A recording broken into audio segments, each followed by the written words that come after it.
वंतारा के खिलाफ बोलने वालों को अब सुप्रीम कोर्ट की तरफ से जवाब मिला है। कोर्ट ने वंतारा पर हाथियों के ट्रांसफर को लेकर जनहित याचिका पर कहा कि वंतारा में जानवरों की खरीद बिक्री नियमों के दायरे में हुई है।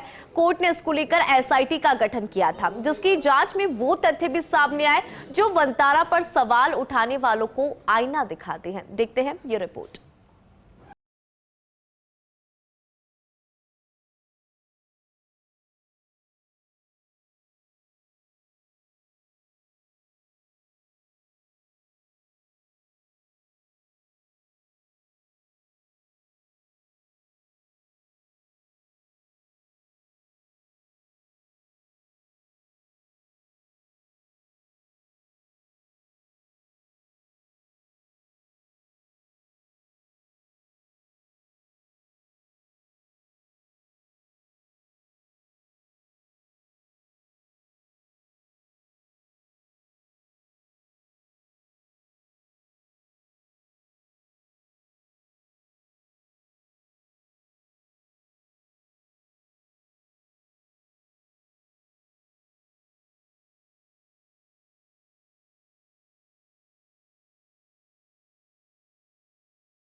की गई थी, जिसमें वंतारा में कथित अनियमितताओं का आरोप लगाया गया था।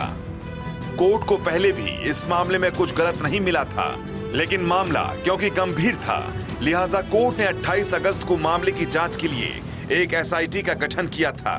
एसआईटी की टीम ने अपनी जांच में भारत से लेकर फॉरेन अथॉरिटीज तक की मदद ली। रिकॉर्ड खंगाले गए। साइट पर इस टीम ने विजिट किया, एफिडेविट्स की जांच की गई, साथ ही एक्सपर्ट से भी बातचीत की। लंबी पड़ताल के बाद एसआईटी ने अपनी रिपोर्ट तैयार की और इस रिपोर्ट में जो तथ्य सामने आए, उन्होंने वंतारा पर आरोप लगाने वाले हर शख्स को मानो आईना दिखाया। रिपोर्ट के मुताबिक वंतारा में किसी तरह के कानून का उल्लंघन नहीं किया गया है। वाइल्ड लाइफ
प्रेशर से अप्रभावित रहे हैं, जो धारा के विरुद्ध जाने में भी विश्वास रखते हैं, जिन्हें असहमति की सबसे मजबूत ताकत और सहमत लोगों की सबसे मजबूत उम्मीद तक कहा जाता है। सोचिए, जिस टीम में ऐसे पूर्व जज शामिल हों, उसकी रिपोर्ट पर फिर शक किसी को नहीं रह जाता है। और यही वजह है कि सुप्रीम कोर्ट ने एसआईटी की फाइंडिंग को मंजूर किया और केस को बंद कर दिया।